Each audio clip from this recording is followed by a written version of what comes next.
souhaiterais vous remercier. Vous remercier du fond du cœur pour ce déplacement. La presse, celui qui ne connaît pas la valeur de la presse dans un pays, je pense qu'il ne connaît rien du tout à la politique, même à son histoire. Parce que la presse, c'est celle-là même qui fait et qui défait les grands hommes. Et aujourd'hui, je suis très heureux de vous voir en face de moi. Ça, c'est toute la Côte d'Ivoire représentée à Paris. C'est tous les grands noms de la presse ivoirienne représentés à Paris qui sont venus. Ils sont venus pour écouter le message que j'ai à passer.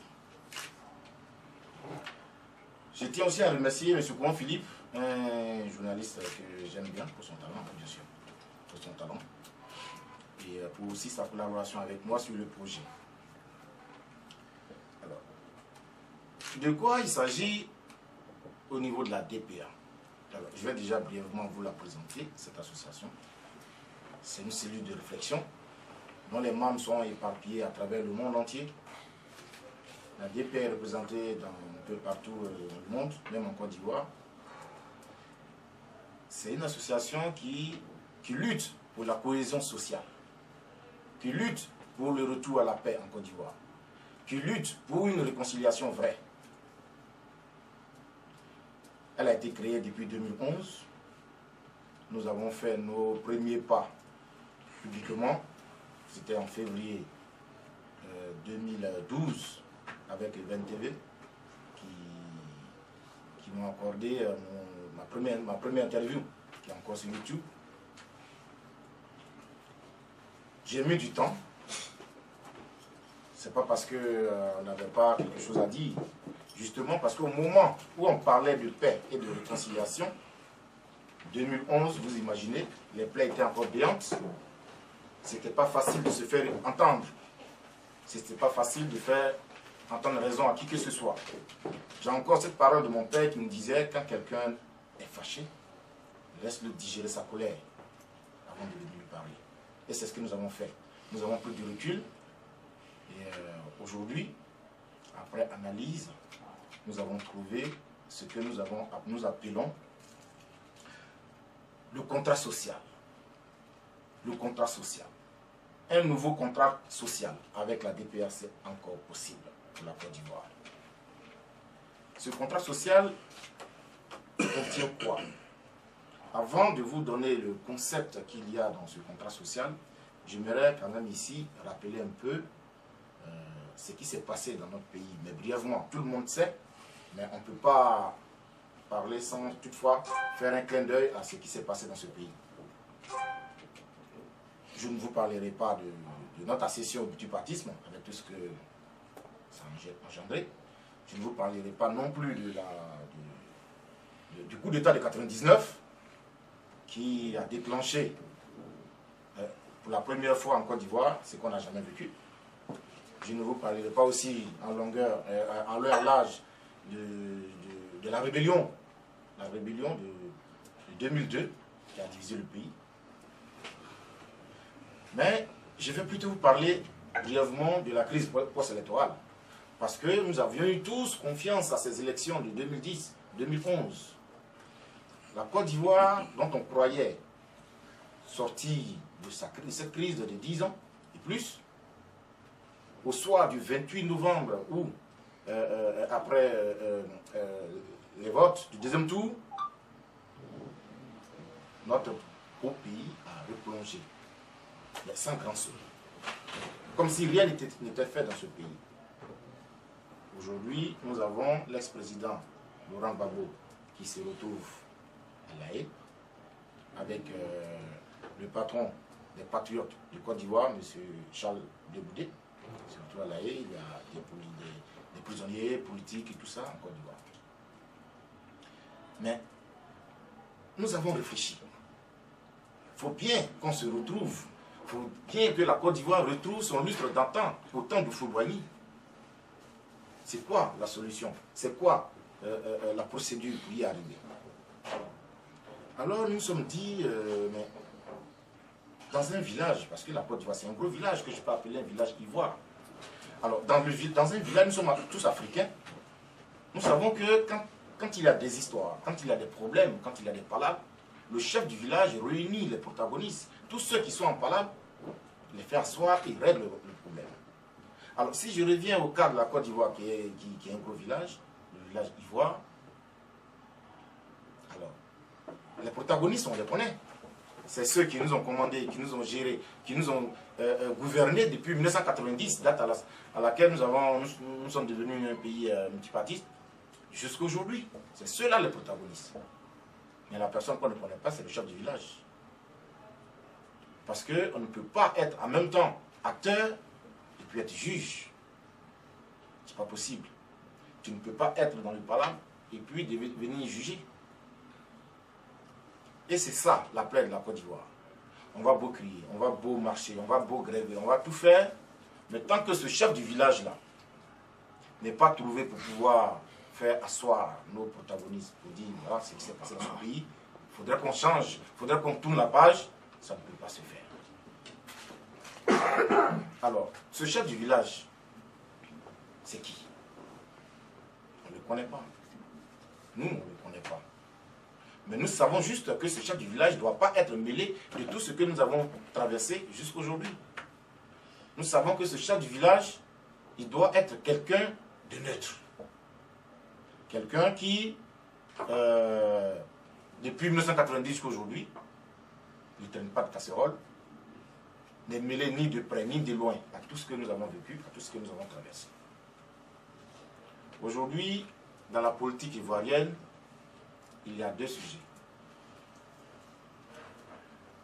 Aujourd'hui, dans la politique ivoirienne, il y a deux sujets. C'est quoi les sujets? Si on ne parle pas de Gbagbo, on parle d'Alassane. C'est tout. Si on ne parle pas du FPI, on parle du RDR. Voilà de quoi est composée la politique ivoirienne. Et ce n'est pas vous les journalistes qui allez me dire le contraire.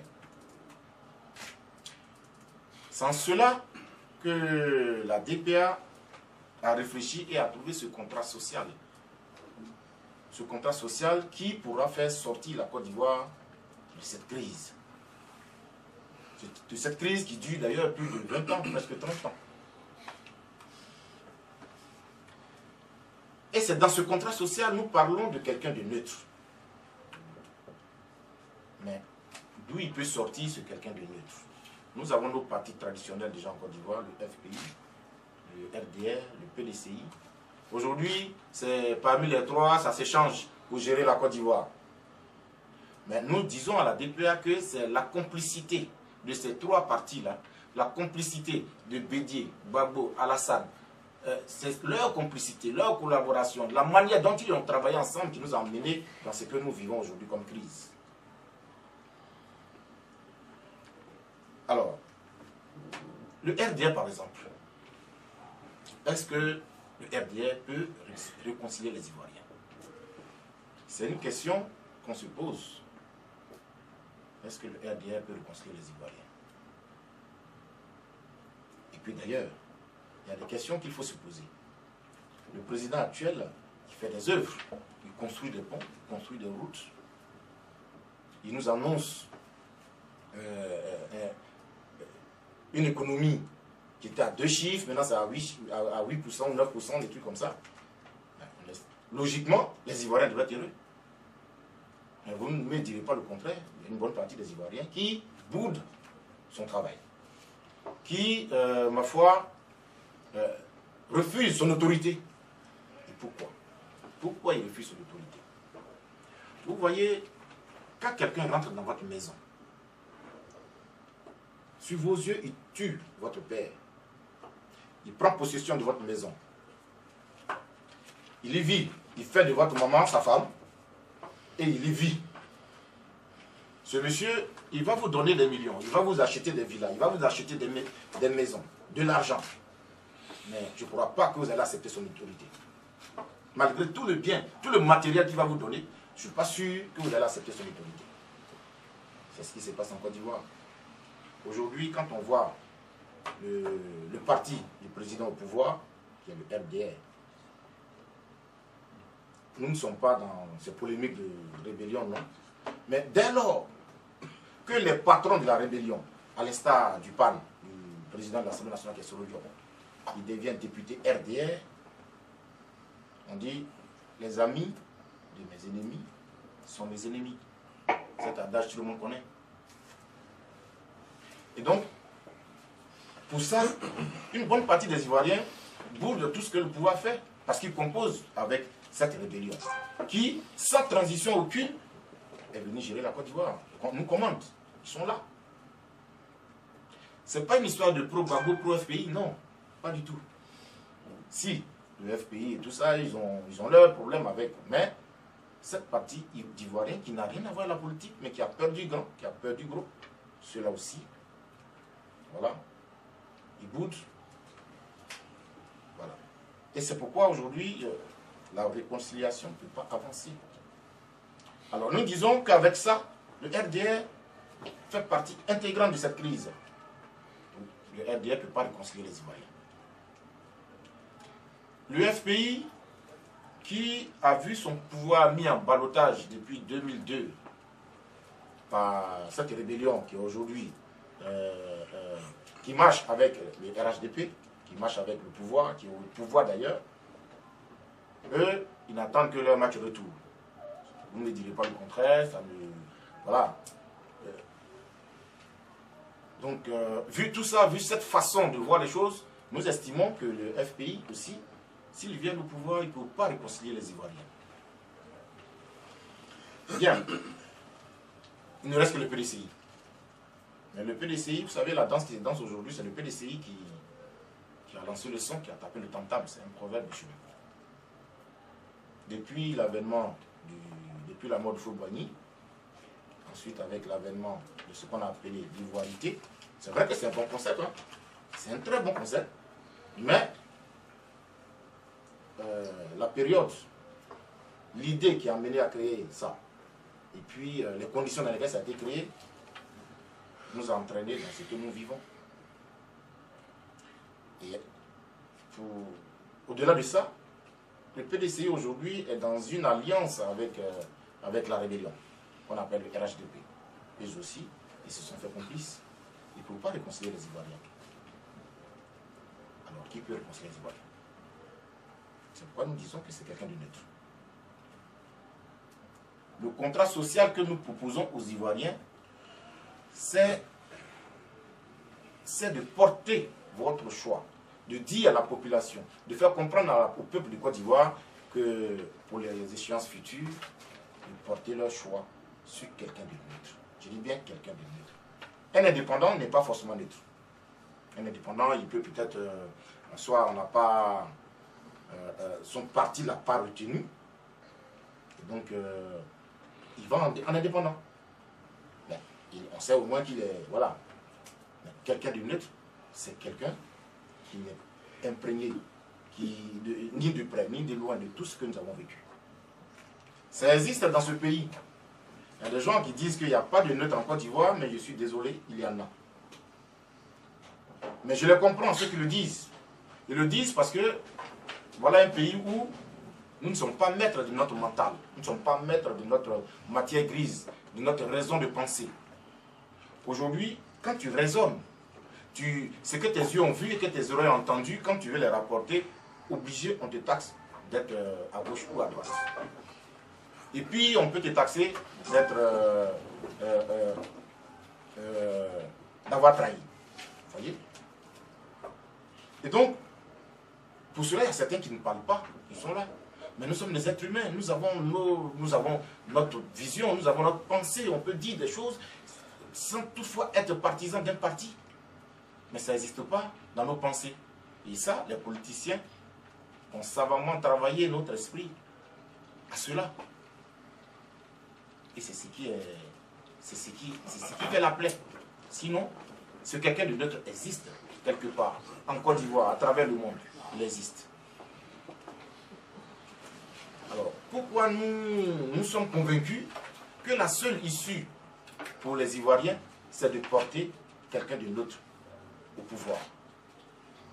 Alors, vous savez, en 2001, il y a eu le Forum de la Réconciliation.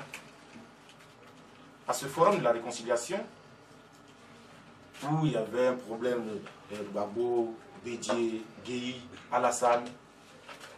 On est venu, on a assisté à 2 interventions de 2 fils du Guébié qui ont réclamé, qui ont nommément indiqué Ouassena Kone et qui ont réclamé la venue de Krabbe Nyambé. 30 ans après. 30 ans après. Pourtant, Houphouët-Boigny, quand il y a eu ce problème de Guébié, il avait eu sa façon de résoudre ce problème. Si vous avez remarqué, dans le gouvernement de Houphouët-Boigny, il a vraiment fait la part belle au BT. Il a nommé beaucoup de BT, beaucoup de nominations. C'était une façon à lui de se faire pardonner et tout ça. Mais cette volonté politique, ça n'a pas porté. 30 ans après, on nous a envoyé ce problème-là sur le plateau.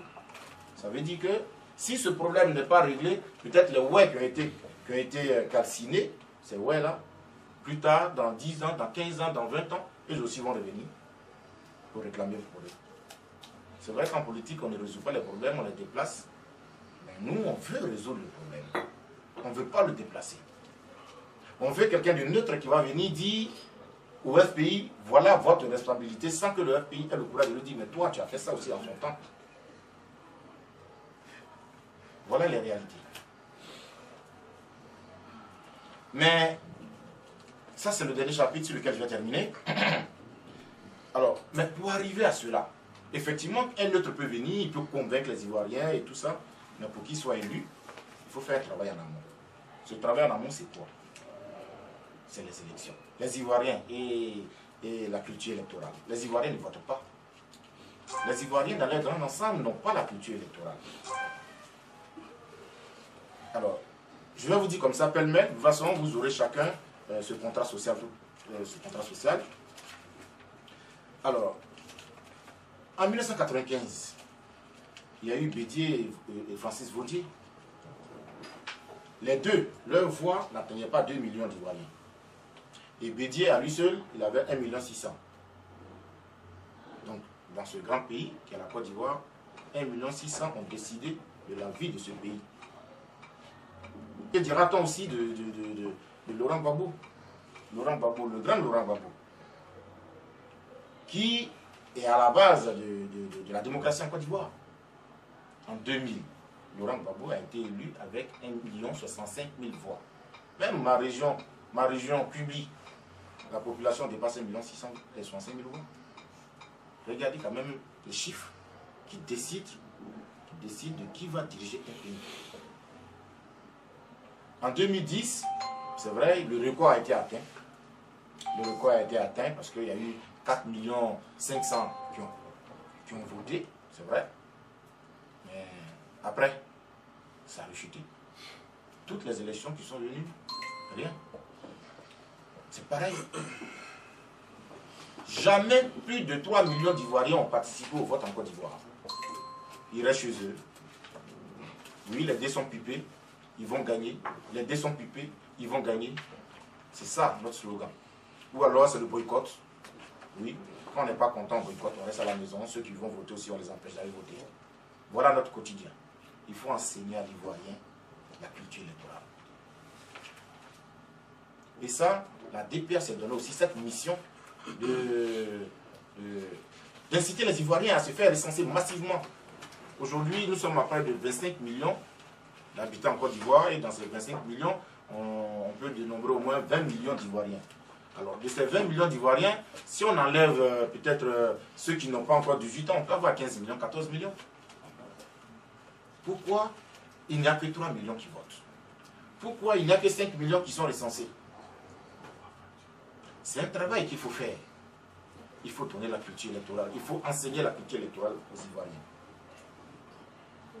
Ne pas voter parce qu'on n'est pas content, tu n'as rien fait.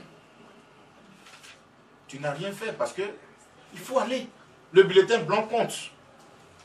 Les Ivoiriens doivent savoir que même si c'est 20 personnes qui votent et que 11 ont voté pour moi, mais l'élection sera validée. Ça sera validé et je vais vous commander. Donc, il faut faire une campagne de sensibilisation pour que ces Ivoiriens-là comprennent la nécessité de se faire recenser. Et nous, notre objectif aujourd'hui à la DPR, À la fin de notre sensibilisation, nous souhaitons avoir au moins 15 millions d'Ivoiriens licenciés. Ça sera un record. Si on atteint ce record, nous estimons que le neutre qui sera candidat en 2020 ou peut-être si ça marche en 2025, il va passer. Parce que les Ivoiriens ont compris la nécessité de porter un neutre au pouvoir. Alors, chers hommes de la presse, chers communicateurs, c'est dans les questions qu'on peut mieux développer les idées. Donc, je vais conclure pour vous dire, je vais plutôt lancer peut-être des appels. Mon premier appel s'adresse à vous, vous les hommes de presse. Comme je l'ai dit d'entrée, vous avez un rôle très important dans le développement d'un pays. Ça, personne ne peut vous le nier. Alors, vous êtes en même temps la porte. Vous êtes une porte, vous voyez dedans, vous voyez dehors dans le pouvoir. C'est vous qui faites le pouvoir, c'est vous qui défaites le pouvoir. La DPA souhaite que vous appropriez ce concept, cette idée. Ma personne n'est rien du tout. Parce que dans ce pays, dans notre pays, on nous a habitués au culte de la personnalité. Mais ce n'est pas ça.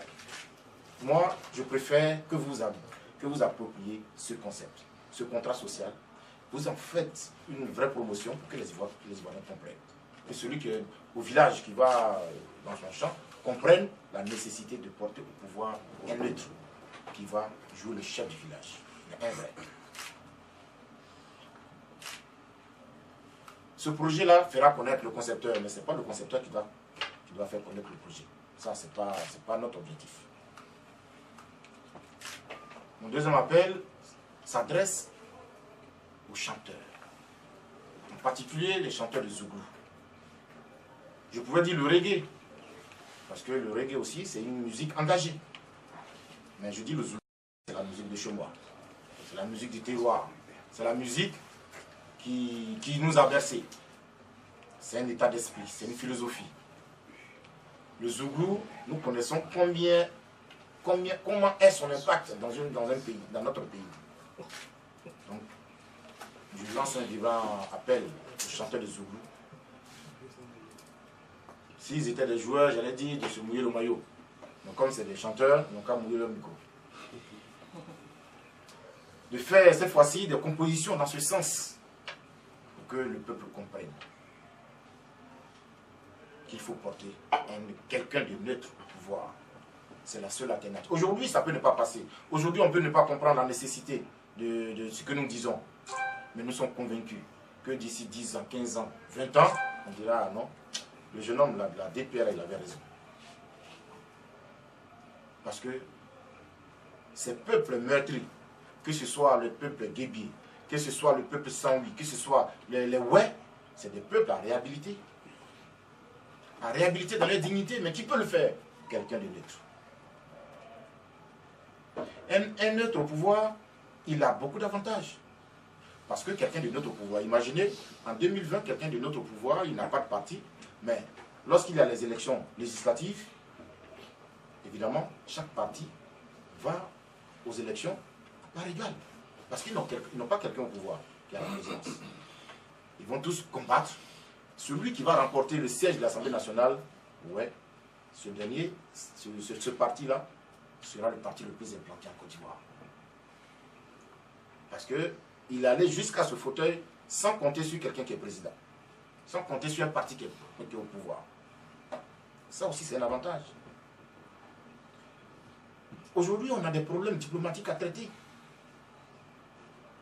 Quelqu'un de neutre peut porter ses projets diplomatiques sans parti pris. Suivez mon regard.